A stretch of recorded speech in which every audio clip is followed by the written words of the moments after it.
very, very big impact. Actually, the turning point in the scene was when the Drunk Ace and the Cheap Bastards, their first tape, got released. Where I said, you know, it was kind of an empty scene, nothing was going on, so it kind of went back into the old, like, mid-90s thing for me. I was hanging out at Terry and Ace's a lot, drinking, kind of just, like, not doing a lot of, like, constructive type things. Asa was indestructible. He was just the lewdest, most I'm gonna be myself and I don't care what you think about it person that I've ever met. Finally at work one day it just popped in my head, you know, we should do this band, like, just, and I had it in my head right there, called Drunk Ace and the Cheap Bastards, and it'll just be about Monday night being the night wrestling was on, songs glorifying alcohol, like Old English and Black Label, and just talking about generally being drunk, and probably our main theme song was Young Bored Pissed and Pork. That's basically what we were. So, I mean, I've covered Young Bored Pissed and Pork, so I think that in general is definitely my favorite. But I used to listen to Monday Night all the time when my brother and I would get a couple of bottles of vodka and watch wrestling.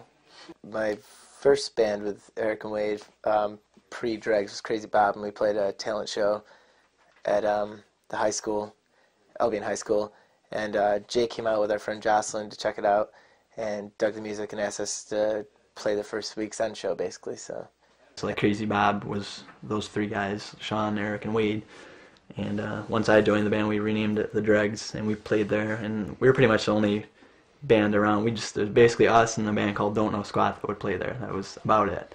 I can't write love songs for anything, so I try and write politically based songs. I'm not the best at it, but I'm doing my damnedest, I guess you could say.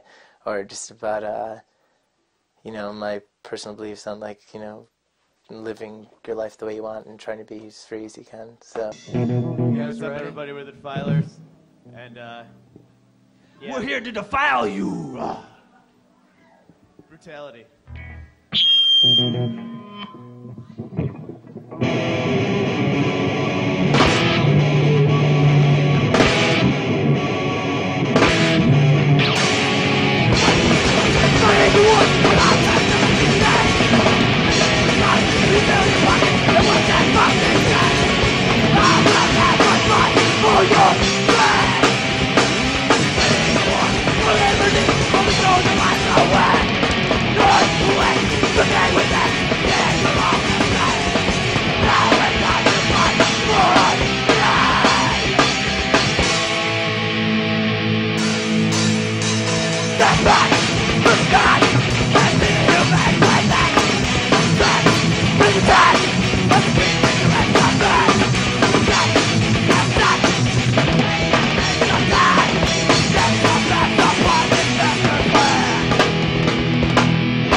At first, it was kind of like a party.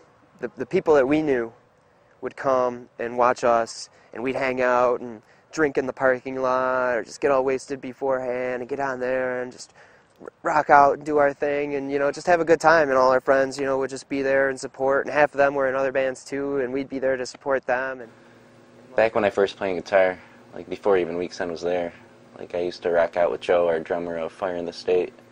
Then we started a band called Ray Brower. It was three-piece with Aaron and Joe.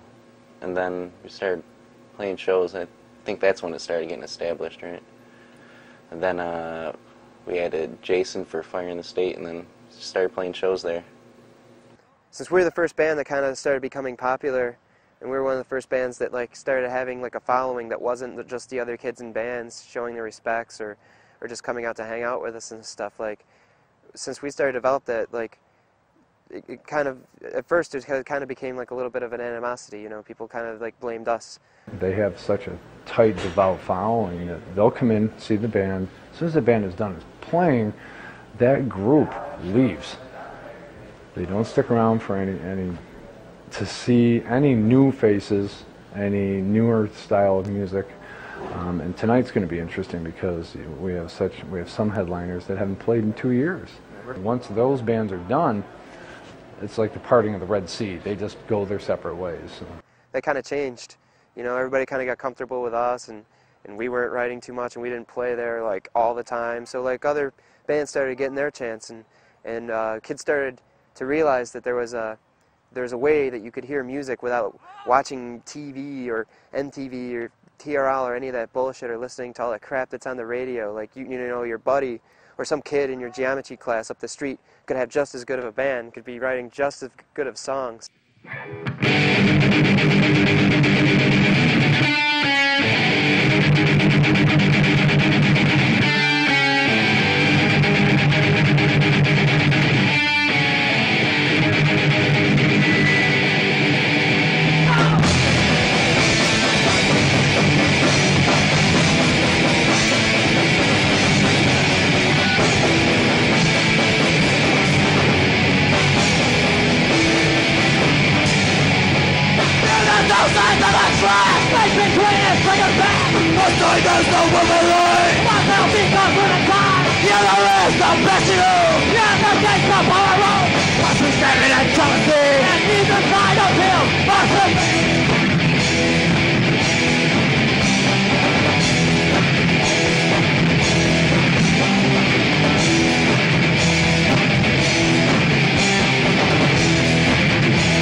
It's all about like just like people just like hanging out and having fun.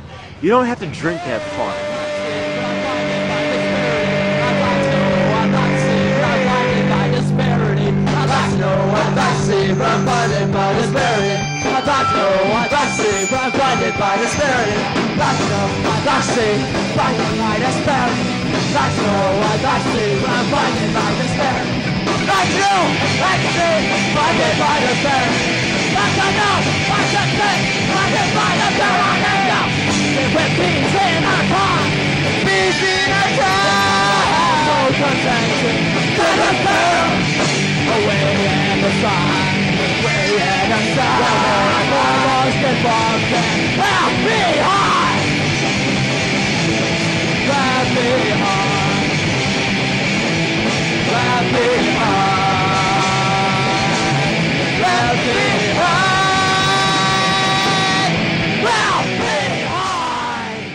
Ever since the Weekend started, we've been getting help from kids who are in bands in in Lockport and in Buffalo and Rochester, some of the bigger major metropolitan areas, and then also from small towns like Olean and Oswego and Cuba and New York and all these places. It's become like more of a Western New York thing than any one place. We leave a lot of the advertising up to the kids, mainly because of the fact that they are more in contact with each other.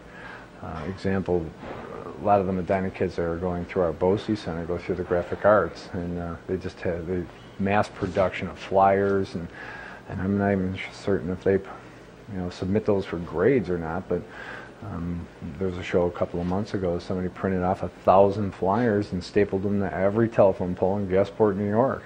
Jason works in a nursing home as a maintenance person, and he sneaks in on the copying machines at night and runs off like inserts to our records and runs off the lyrics and stuff like that. And this is music made by kids who are uneducated in high art and uneducated in music and uneducated to the ways of the business, and that they're just going out there and they're making their own business, they're making their own scene, they're making their own world out of it, and they're without any sort of concerns of deadlines or public expectations or any of that. I'm just amazed at how big it's gotten. I mean, and how many stages it's gone through. Like a lot of the original kids that were around 1998, some of them have gone away, some of them are still there, but everyone that has gone away has been replaced by newer and younger kids or just new kids. Someone will come in and play for a while and have their fun and move on to whatever they want to move on to, and someone young will show up and decide to go home and pick up a drum set or a guitar. And I don't know, as long as the water doesn't dry up and it just keeps flowing, it'll always be the same. but always with different faces and different names, things like that.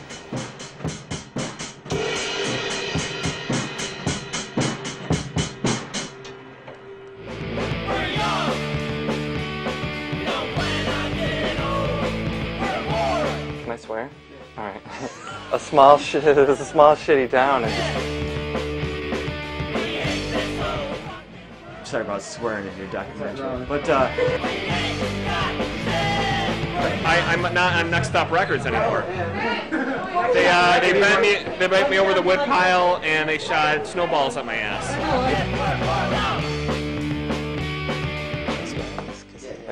I'm trying not to, but.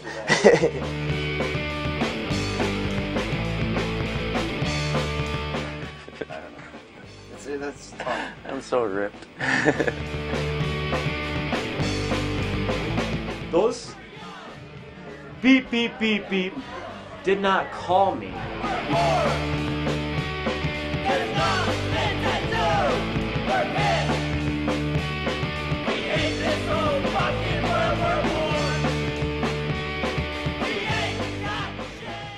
Who run it?